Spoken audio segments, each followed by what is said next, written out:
My father's first words were a pledge of service. He has dedicated himself to serve others and those whose memory must not be neglected. I commit myself to serve you all, King, country, and Commonwealth. King Charles and Prince Williams of the British royal family are reportedly preparing to make one of the most controversial decisions in modern royal history. If they go ahead with it, it could permanently alter who remains a royal and who doesn't. It is as though Prince Williams is trying to make his own mark as he prepares to ascend the throne. What is most shocking are the identities of the people they plan to strip of their titles. Who are these people on the list, and what led to this? Join us as we dive into the details. Prince William's decision. For centuries, royal titles have symbolized status, duty, and belonging within the House of Windsor. They define who represents the crown and who merely carries its name. But now, that distinction is being questioned by the very man who will soon wear the crown. Prince William's rumored reform plan could reshape the monarchy into a smaller, more streamlined institution. But in doing so, it might tear the royal family apart from the inside. When the news broke out, the first thing on the mind of people is what exactly is driving this change. They say Prince Williams is doing this to essentially make his own mark. He wants to do something that will set his reign apart from a generation-long pattern. He wants to modernize the monarchy. To understand this, we need to take a closer look at Prince William's upbringing, his sense of duty, and his belief that the future of the British monarchy depends not on bloodline, but on service. If he goes ahead with the decision, it will not only impact the lives of his relatives, but could redefine the public's perception of what it means to be royal in the 21st century. It is going to be the boldest royal reform since King George V redefined who could bear the title of prince or princess more than a century ago.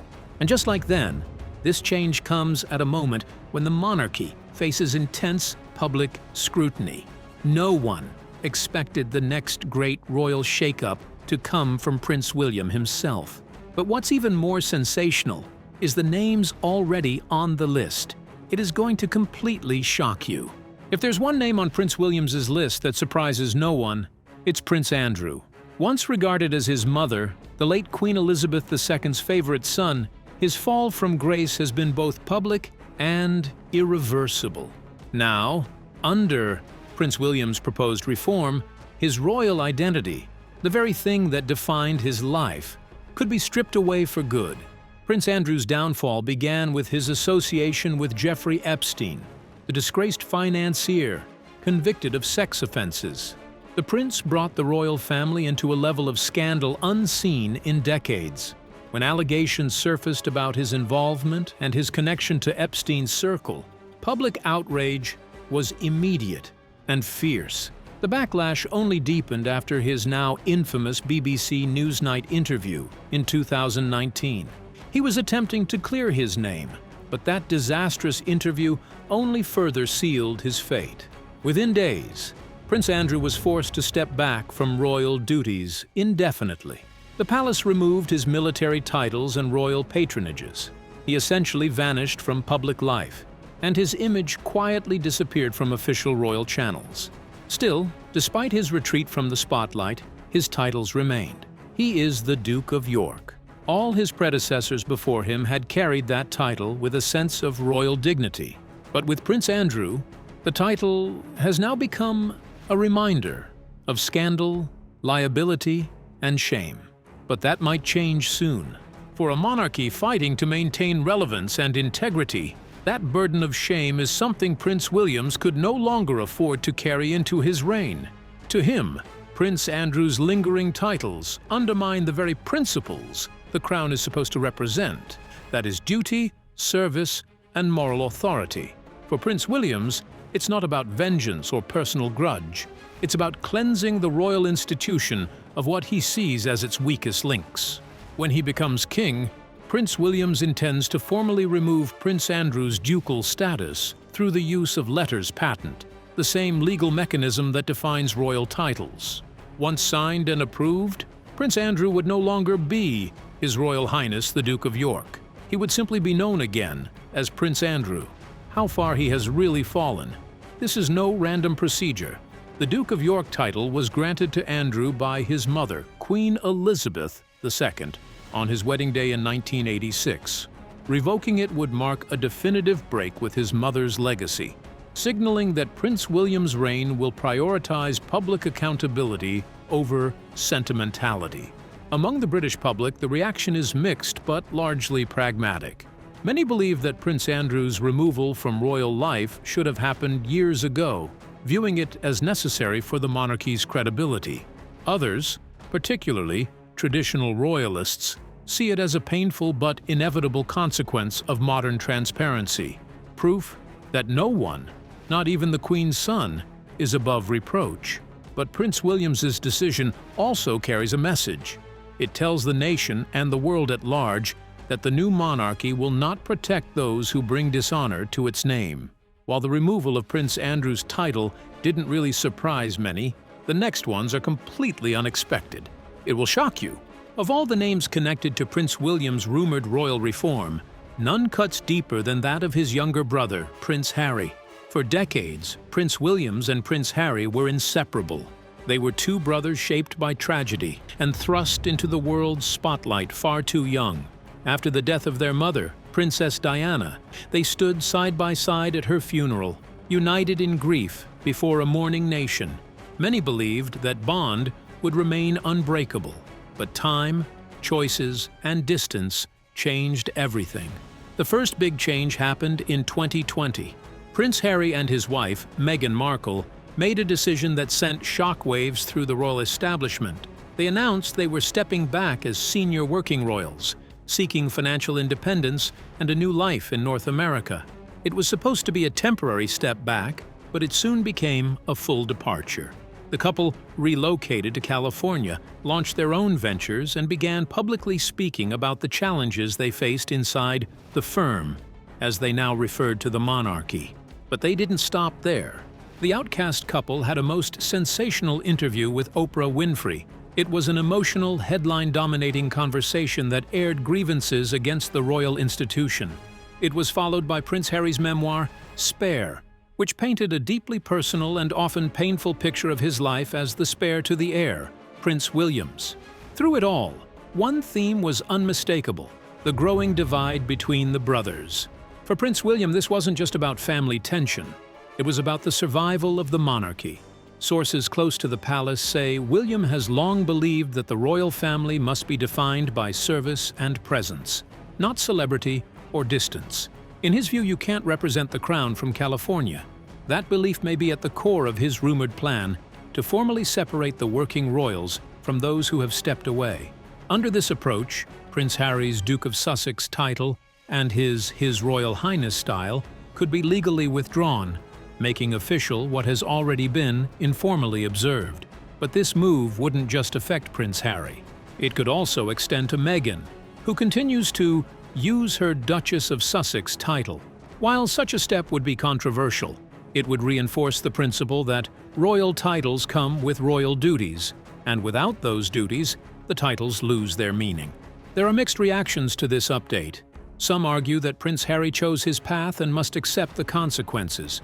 Others believe that the monarchy's rigidity drove him away and that stripping his titles would deepen the rift beyond repair. That's not all. The next generation of Sussexes, Archie and Lilibet, could find themselves drawn into the center of Prince William's reform plans.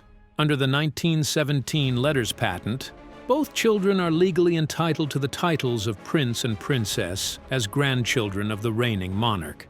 This rule, reaffirmed after Queen Elizabeth II's passing, officially recognized their royal status. Yet, Prince William's reported intention to redefine who qualifies as a working royal could make their titles uncertain once again. If Prince William chooses to amend or reinterpret the letters patent, it could restrict royal titles to only those who are resident in the United Kingdom and actively serving the crown.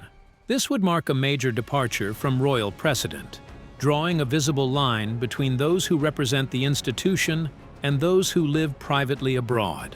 In practice, Archie and Lilibet could lose their princely titles. From an emotional perspective, This potential change strikes deeply at the heart of the Sussex family. Prince Harry and Meghan have long spoken about wanting their children to have a normal upbringing away from royal scrutiny.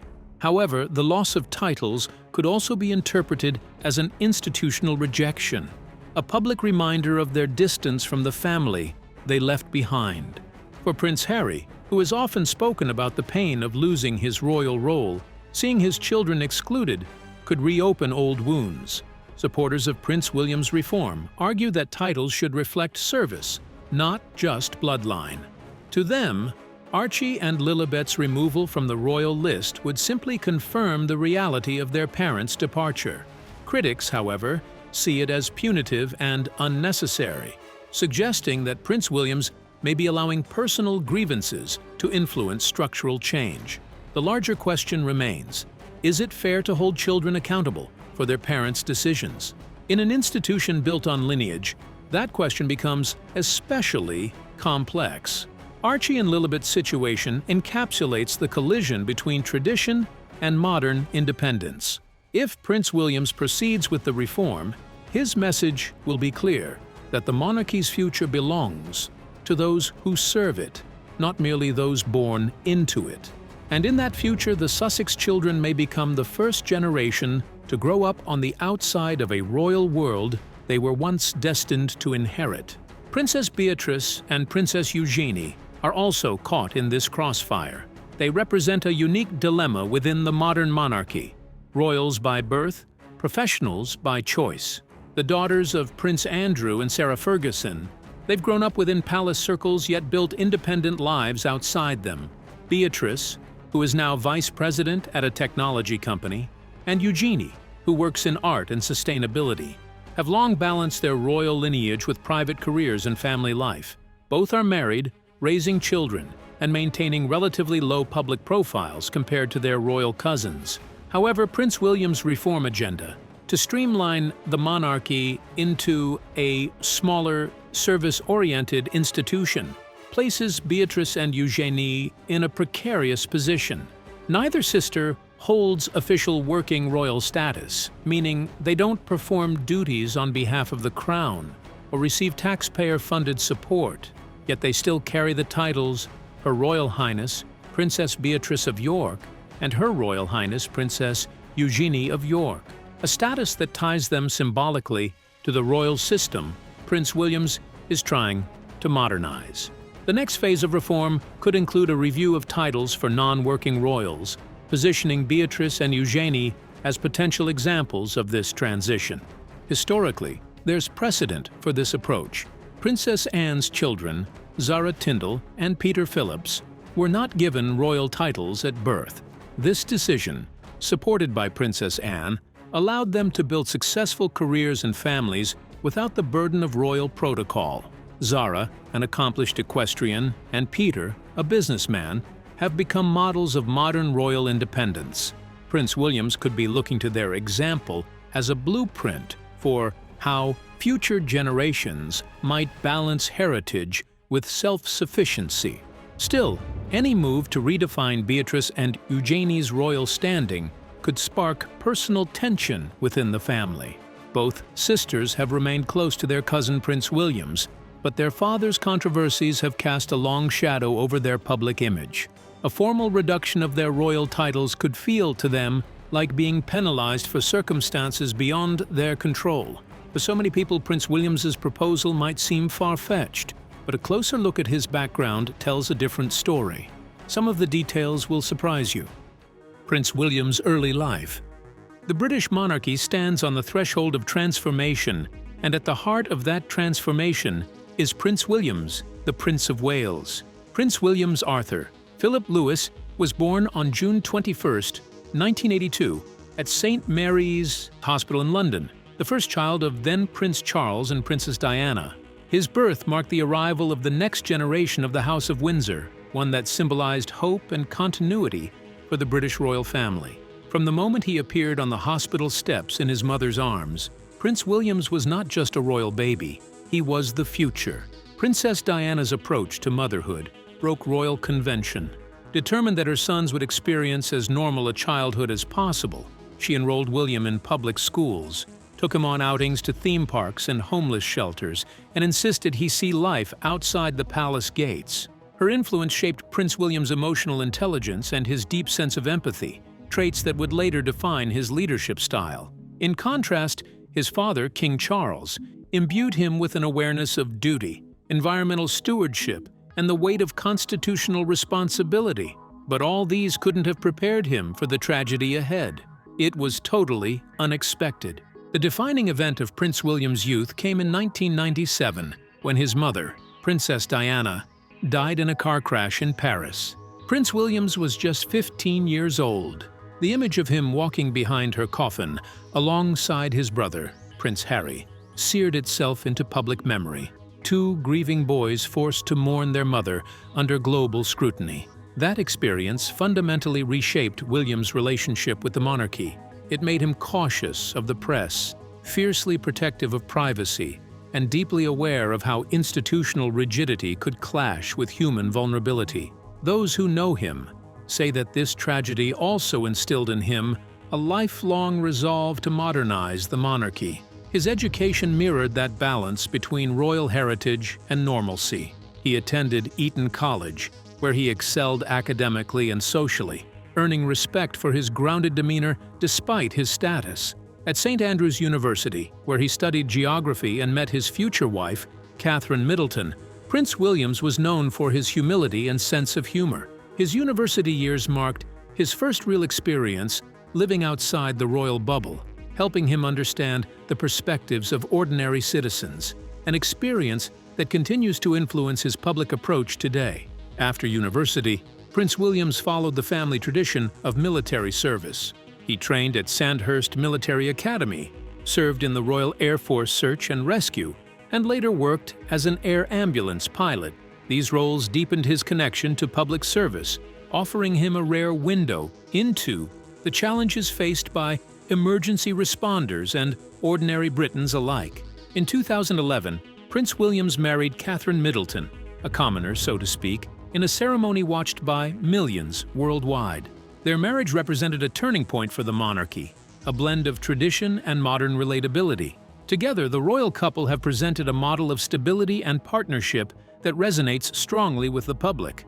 They're hands-on parents to their three children, Prince George, Princess Charlotte, and Prince Louis, and have worked deliberately to protect them from the same invasive media pressures William experienced as a child. Unlike previous generations, the couple's public appearances and initiatives emphasize practical impact over pomp. From mental health advocacy through the Heads Together campaign to early childhood development programs led by the Royal Foundation, Prince William's approach to royal duty reflects an emerging belief that the monarchy's survival depends on purpose-driven engagement, not ceremonial symbolism. I think it's safe to say that change is on my agenda, change for good. And I embrace that and I enjoy that change. I don't fear it. Prince William's philosophy stands as a bridge between Queen Elizabeth II's tradition and King Charles III's reformist instincts. His grandmother's reign embodied constancy and decorum, a stabilizing force through decades of change. King Charles, by contrast, has used his reign to implement long-discussed modernization efforts, from environmental advocacy to more transparent financial practices. Prince William's reign, however, is poised to go further. While King Charles has laid the groundwork for reform, Prince William represents the generational shift, one that sees the monarchy as a civic institution rather than a birthright privilege. His perspective mirrors broader social changes, rising demands for transparency, accountability, and representation. Internationally, similar shifts have occurred in other monarchies.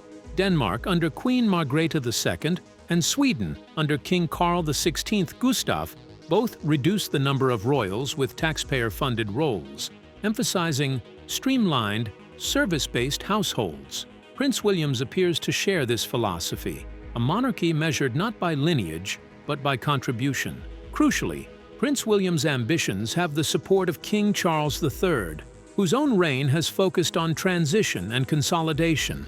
King Charles has long spoken about the need for a smaller, more cost-effective royal family, one aligned with modern expectations. His decision to limit working royals primarily to himself, Queen Camilla, Prince William's, and Princess Catherine reflects this philosophy in action. What do you think of King Charles and Prince William's decision to cut out non-working royals? Also, what do you think would be the fate of Prince Andrew, Prince Harry, and others? We would love you to share your opinion in the comments section. If you enjoyed this video, make sure you like, share, and subscribe to the channel. Also, click the next video shown on your screen. You will enjoy it.